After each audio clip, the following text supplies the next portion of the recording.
हाँ, तो आज हम लोग कौन कौन 2-3 टॉपिक है। Mauryan empire, post Mauryan empire और गुप्ता डायनेस्टी, 3 टॉपिक पढ़ेंगे। ठीक, चलो स्टार्ट करते हैं। Thank you. हाँ, तो पहले एक बार लिंक कर लेते हैं। लिंक क्या, जो वैदिक एज था 600 ईस्वी पूर्व में ख़त्म हो गया था। बौद्ध धर्म 540 में जैन धर्म 540 में चालू हुआ था। सब कुछ देख रहे सर। और बौद्ध धर्म 563 में चालू हुआ था। ये 483 में बौद्ध धर्म खत्म हो गया और ये 468 में महावीर जी मर गए तो वो खत्म हो गया। और लास्ट जो पॉइंट बचा था हम लोग का, महाजनपद में नंदवंश 326 ईसा पूर्व में इसका अंत हो गया था। जो मगध वंश जो था 540 ईसा पूर्व में मतलब इसका उदय हुआ था। इससे हम लोग यहाँ पे 6-7 ईसा पूर्व में वैदिक एज खत्म हो गया। और उसी में जैन धर्म 540 में और 467 में महावीर जी मृत्यु खत्म हो गया। और बौद्ध धर्म 563 ईस्वी में 483 में मर गया गौतम बुद्ध। और उसके बाद जो महाजनपद का उदय में मगध राजवंश है 544 से लेकर 492 तक बिंबिसार किया। जैसे हरिया वंश का 3-4 बार। और उसके बाद जो नंद वंश था लास्ट वाला मगध महाजनपद का जो उदय हुआ, उसका लास्ट जो था 326 ईसा पूर्व में ख़त्म हो गया था ये। उसके बाद हम लोग को चलना था कहाँ पे, मौर्य डायनेस्टी में या मौर्यन एम्पायर में। तो मौर्यन एम्पायर 322 में चालू हो गया, वो ख़त्म हुआ 326 में और ये 322 में चालू हो गया। 322 में जो चालू हुआ, इसमें क्या कहते हैं, इसका जो स्रोत है, सोर्स कौटिल्य का अर्थशास्त्र और विशाखा दत्त का मुद्रा राक्षस, मेगास्थनीज का इंडिका, बौद्ध साहित्य जातक कथा जिसमें लिखी थी, ये 4 जो है मौर्यन एम्पायर का स्रोत है। सोर्स वही समझ जाता है। ठीक, और मौर्य साम्राज्य में सर्वप्रथम पहला जो रहा था चंद्रगुप्त मौर्य था, जो 322 ईस्वी पूर्व से 298 ईसा पूर्व तक रहा था। ये अब हम इसको पढ़ते लिख। ये मौर्य वंश के संस्थापक थे। और 322 ईसा पूर्व में कौटिल्य यानी विष्णुगुप्त यानी चाणक्य की मदद से नंदवंश के अंतिम शासक धनानंद को हराकर सिंहासन पर आसीन हुए थे। उन्होंने सेल्यूकस निकेटर को हराया था। सिकंदर महान के सीमावर्ती, मतलब सिकंदर के सेनापति ही था ये सेल्यूकस निकेटर, उसको हराया था। पुत्र बिंदुसार, उन्होंने कोष्ठागार हरियावंश से बिंबिसार, ठीक, जो 540 से लेके 200 और 540 से लेके कहाँ गया, हरियावंश से हाँ यहाँ 544 से लेके 492 तक चला था बिंबिसार। और यहाँ बिंदुसार चंद्रगुप्त मौर्य का बेटा बिंदुसार है। ठीक, और इन्होंने कोष्ठागार विभाग बनाया था, जहाँ अनाज के भंडारण के लिए उपयोग किया जाता है कोष्ठागार विभाग को। और सेल्यूकस निकेटर सेल्यूसिड वंश से था और भारतीय महाद्वीप के उत्तर पश्चिमी हिस्सों में शासन कर रहे थे। मेगास्थनीज सेल्यूकस निकेटर के दरबार में थे।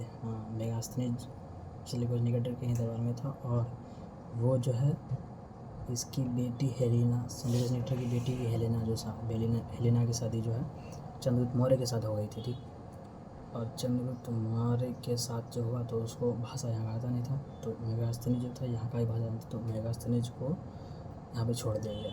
तभी ना मेगास्थनीज एक लिखा है इंडिका, जिसमें इसका स्रोत है। ठीक, जो मौर्य एम्पायर का ही स्रोत है। चंद्रगुप्त मौर्य का जो बेटा था बिंबिसार नहीं, ये मिक्स होता है भाई, बिंबिसार नहीं बिंदुसार। ठीक है, बिंदुसार। चंद्रगुप्त मौर्य 322 से 292 तक कर लिया राज। उसके बाद 292 से मतलब 297 से 273 तक बिंदुसार आया उसका बेटा। उन्हें ग्रीक द्वारा अमित्र घात के नाम से जाना जाता है। उन्होंने सीरिया के एंटियोकस प्रथम से मीठी शराब, सूखी अंजीर और एक दार्शनिक मांगा था। उन्हें 2 समुद्र के बीच की भूमि जीतने के लिए माना जाता है। 2 समुद्र के बीच की भूमि के लिए जीतने माना जाता है। उन्होंने आजीविका को संरक्षण दिया। उन्होंने यूनानी राजदूत डेमाकस ने मुलाकात की थी। अच्छा, उनसे यूनानी राजदूत डेमाकस ने मुलाकात की थी। पुत्र बिंदुसार का पुत्र अशोक चंद्रगुप्त मौर्य 322 में इसका राइज हुआ। मतलब इन्होंने मौर्य समाज खड़ा किया चाणक्य की सहायता से। 298 में ख़त्म हो गया। 298 के बाद इसका बेटा बिंदुसार 297 में स्टार्ट किया अपना राज्य। 273 में इसका ख़त्म हो गया। उसके बाद अशोक आया। अशोक जो है 268 में स्टार्ट किया। कहा है कि अपना के पता नहीं कितना भाई को मार के शासन में आया था। वो भी राधागुप्त मंत्री जो था उसका सहायता लेके सिंहासन पर प्राप्त किया था। तो ये 268 से 273 में बिंदुसार का शासन खत्म हो गया। 297 से लेकर 73 में, और 268 में 73 से 68 5 साल बाद 268 से ही चालू किया। 232 में अपना ख़त्म कर लिया राज। ठीक, ये 8 वर्ष के बाद कलिंग युद्ध लड़ा था। 261 ईसा पूर्व में समाप्त हो गया। और जो 8 वर्ष बाद मतलब 268 के 8 वर्ष बाद इन्होंने कलिंग युद्ध लड़ा था। और जो ख़त्म हो गया 261 में 8 वर्ष बाद लड़ा। राज्याभिषेक करने के बाद 8 वर्ष बाद लड़ा तो 261 खत्म हो गया। इन्होंने भेरी घोष को धम्मघोष में से प्रतिस्थापित किया था। भेरी घोष को धम्मघोष में अशोक जो है वो भेरी घोष को धम्मघोष में परिवर्तित किया था। ठीक, और क्या कहते हैं मतलब भौतिक विजय को सांस्कृतिक विजय में बदल दिया था। उन्होंने बौद्ध धर्म का प्रचार करने के लिए अपने पुत्र महेंद्र और पुत्री संघमित्रा को सिलोन श्रीलंका भेजा था। ठीक, अशोक के शिलालेख 2 प्रकार के होते हैं, शिलाएँ और स्तंभ। शिलाएँ 14 हैं। ठीक, प्रमुख 14 है और छोटा शिलाएँ 15 वो है। ये प्रमुख 14 शिलाएँ को जो है वो जेम्स प्रिंसेप ने 1838 ईस्वी में पढ़ा था। ठीक, पहली बार। विलियम जोन्स भी अशोक के प्रमुख शिलालेख को पढ़ने में शामिल थे। जेम्स प्रिंसेप 1837 ईस्वी में अशोक के शिलालेख को पढ़ने वाले पहले व्यक्ति बने थे। ठीक, 1838 में इन्होंने जेम्स प्रिंसेप ने पूरा पढ़ दिया 14 शिलालेख को।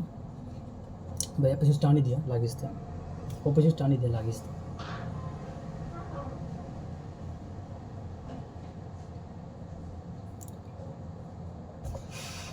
और प्रमुख शिला अभिलेख 14 था। कुल उसमें जो भाषा यूज किया था 3 यूज किया गया था और उपयोग की गई कुल लिपियाँ, भाषा और लिपि अलग होता है। ठीक, इसमें भाषा 3 यूज किया गया था और लिपि 3, भाषा 3 लिपि 4। अधिकांश अभिलेख में प्राकृत भाषा और ब्राह्मी लिपि का उपयोग किया गया था। अफगानिस्तान में उपयोग की गई लिपि ग्रीक और आर्मेक थी। भारत के उत्तर पश्चिमी नॉर्थ वेस्ट में यूज की गई नॉर्थ वेस्ट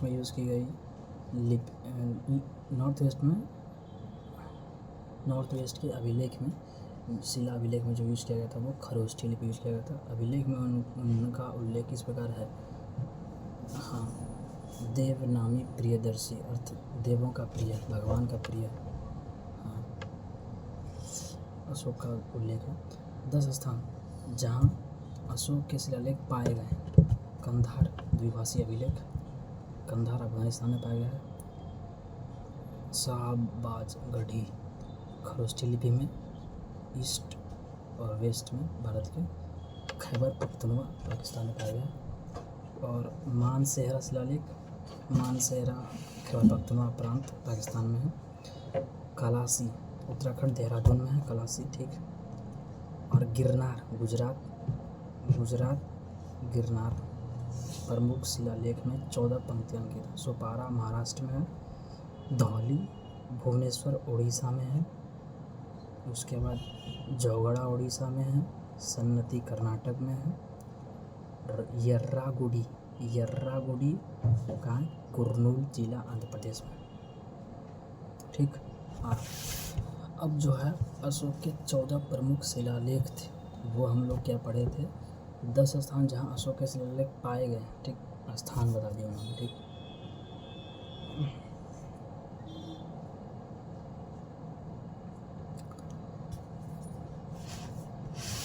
शिलालेख तो मतलब शिला अभिलेख जो है वो 14 हुए। ठीक, प्रमुख, और जहाँ जहाँ पाया गया वो बता दें। ठीक, स्थान कंधार द्विभाषी अभिलेख, मानसेहरा अभिलेख, शिलालेख।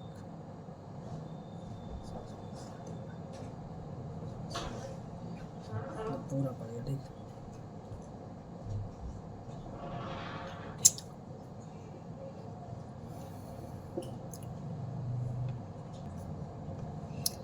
तो हम लोग अशोक के 14 प्रमुख शिलालेख पढ़ते हैं, ठीक। वो टोटल मिला के दिया गया था सब, जितना जो है ना, जैसे यहाँ पे बोला ना अशोक के शिलालेख 2 भाग में बटा, शिला और स्तंभ। तो शिला स्तंभ सब मिला के जो 10 स्थान में कहाँ कहाँ पाया गया है वो बताया था उन्होंने, और कुछ कुछ अभिलेख का भी नाम बताया, ठीक। और जो 14 प्रमुख शिलालेख हैं, ठीक, 14 प्रमुख शिलालेख जो है वो ये यहाँ पे दिया गया, हम पढ़ रहे हैं थोड़ी।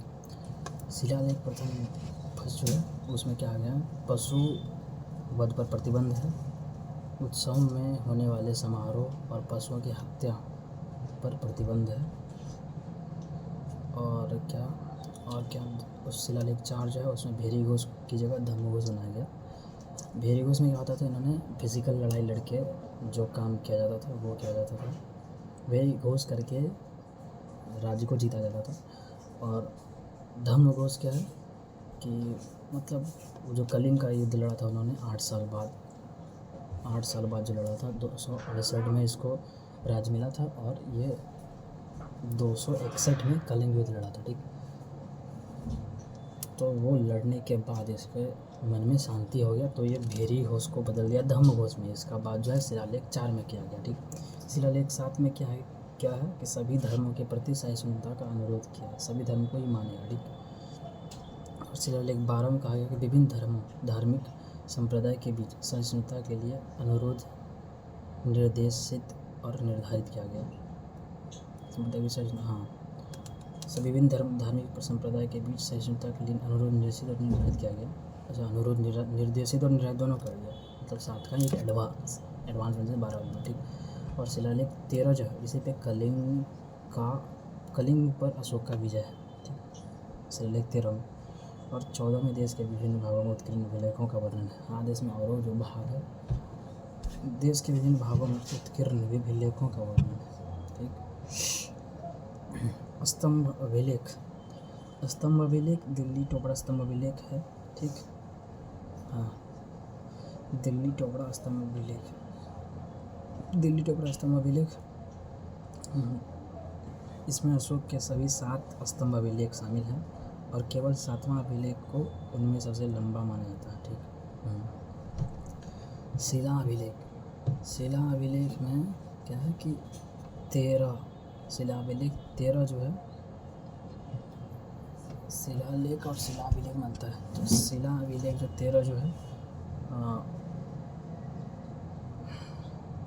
शिलाभिलेख 13 कलिंग युद्ध, हाँ, अरे अंतर नहीं, सेम ही है।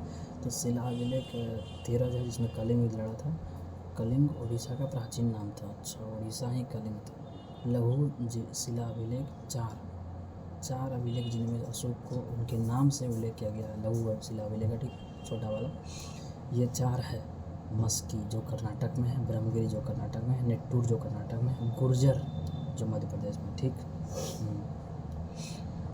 अब दिल्ली टोपरा स्तंभ अभिलेख जिसमें 7वां अभिलेख को उनमें सबसे लंबा अभिलेख माना जाता है। दिल्ली टोपरा स्तंभ अभिलेख को फिरोज शाह तुगलक द्वारा हरियाणा से दिल्ली स्थापित किया गया था, ठीक।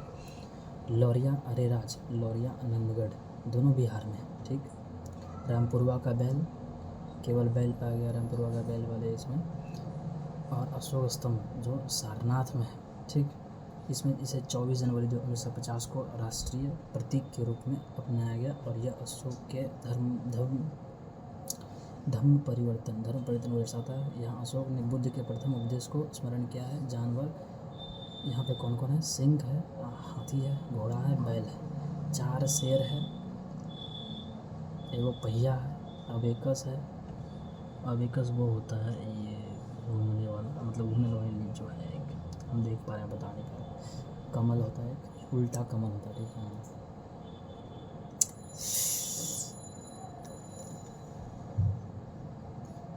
निगाली सागर अभिलेख है नेपाल में।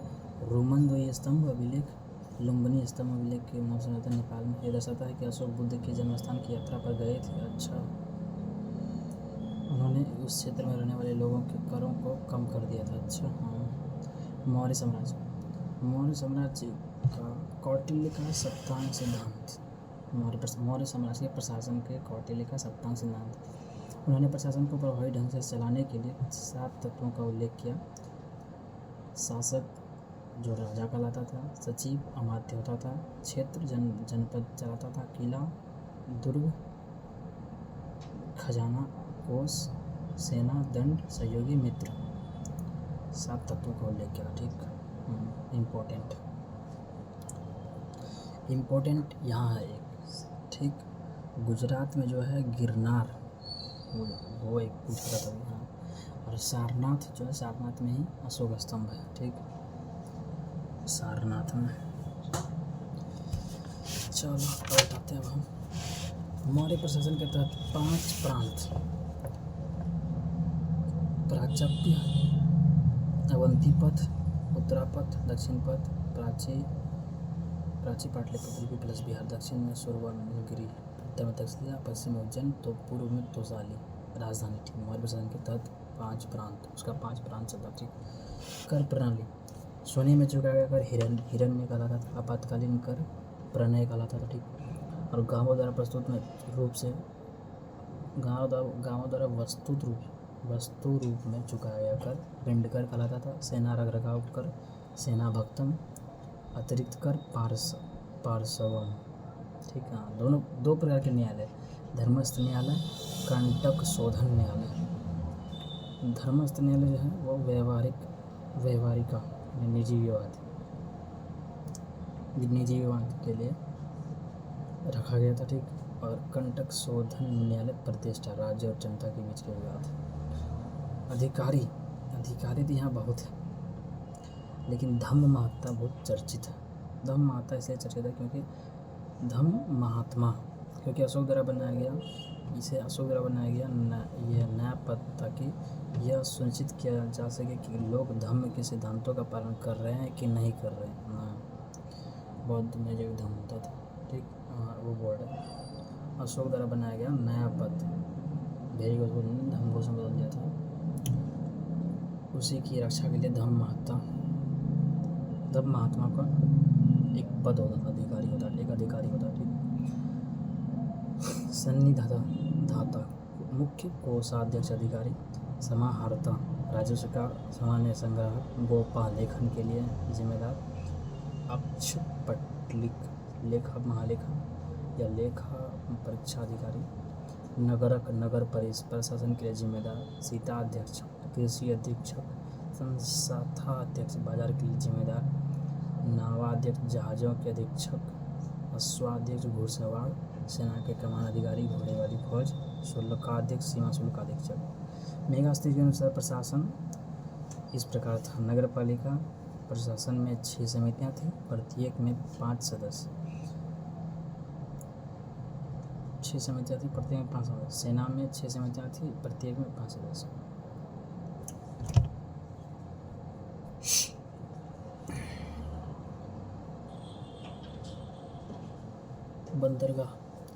बंदरगाह जो है वो पश्चिम में भरूच सोपारा में था, पूर्व में ताम्रलिप्ति बंगाल में था। ठीक, मध्य प्रांत का चौहद्दी जो देखेंगे हम लोग, नॉर्थ में उत्तर पथ में तक्षशिला, और साउथ में सुरवनगिरी, और ईस्ट में तोसाली कलिंग उड़ीसा में, तक्षशिला पाकिस्तान में, और सुरवनगिरी इधर नीचे आ जाता है, एक देखे थे। और उज्जैन जो है पश्चिमी अवंतीपथ मतलब वेस्ट में उज्जैन। प्रांतीय प्रशासन समाज 4 वर्गों में विभाजित था। मेगास्थनीज के इंडिका के अनुसार समाज 7 वर्गों में विभाजित था, और समाज में कोई गुलामी मौजूद नहीं थी। दार्शनिक जो है फिलोसफर उसको इसमें 7 जो वर्गों में विभाजित था मेगास्थनीज के अनुसार वो बता रहे हैं आप। दार्शनिक यानी फिलोसफर एक कृषक यानी किसान वाला क्षेत्र था, फार्मर वाला क्षेत्र नहीं यार, एक क्या कहते हैं उसको, वर्ग था। व्यापारी था, योद्धा था, निरीक्षक था जिसको जासूस कहते हैं, एक परामर्शदाता था, और अत्यंजा अंत्याज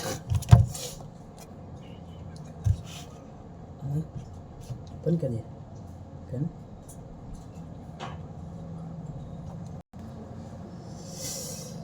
अंत्याजा बिना किसी जाति के विवाह के 8 प्रकार का उल्लेख किया गया था और तलाक की अनुमति थी। इसमें भी पोर्ट जो था NBPW था, नॉर्थ ब्लैक फॉरेस्ट था, ठीक। और पोट्री मौर्य डायनेस्टी मौर्य वंश के अंतिम शासक बृहदत्त मौर्य की हत्या उसके सेनापति पुष्यमित्र शुंग ने की, जिसके कारण शुंग वंश की शुरुआत हुई। अच्छा, तो मौर्य वंश का जो अंतिम शासक था बृहदत्त मौर्य, उसकी हत्या पुष्यमित्र शुंग जो बृहदत्त मौर्य का ही सेनापति था उसने कर दी और नया वंश स्थापित किया, शुंग वंश, जो पोस्ट मौर्यन डायनेस्टी या पोस्ट मौर्यन एम्पायर में आता है। शुंग वंश का स्थापना जो किया बृहदत्त मौर्य की हत्या करके।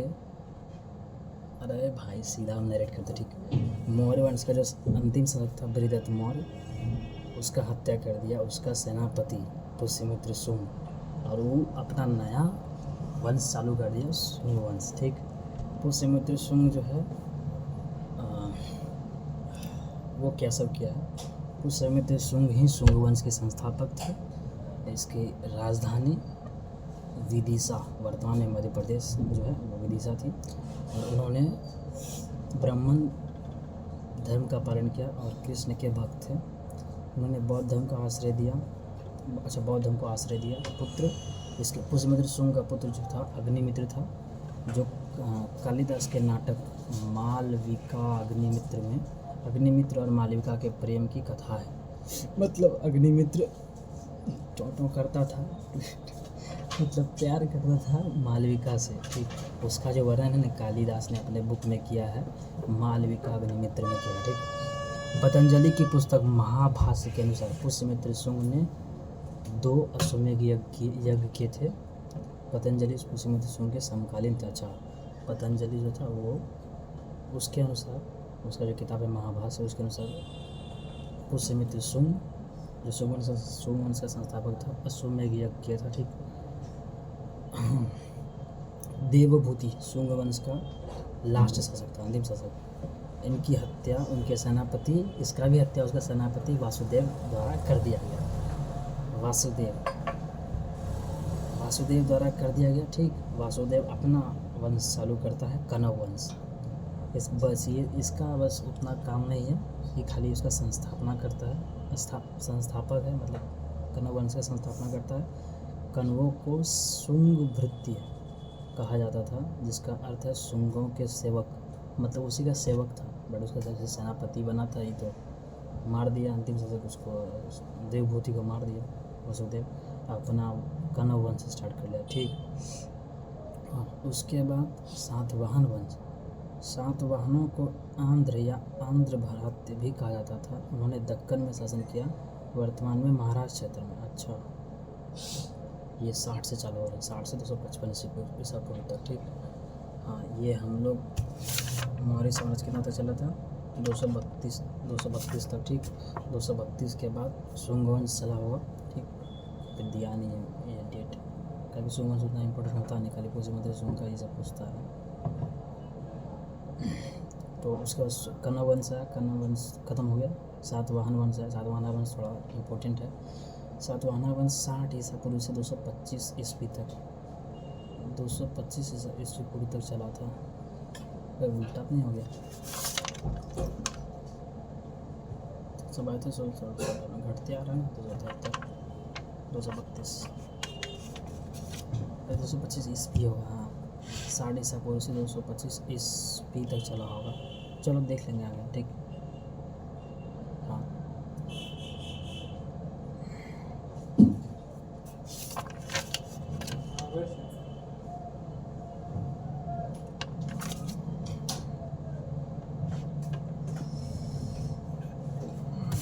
हो सकता है 260, क्योंकि ये महाराष्ट्र में शासन करता था, ठीक। तो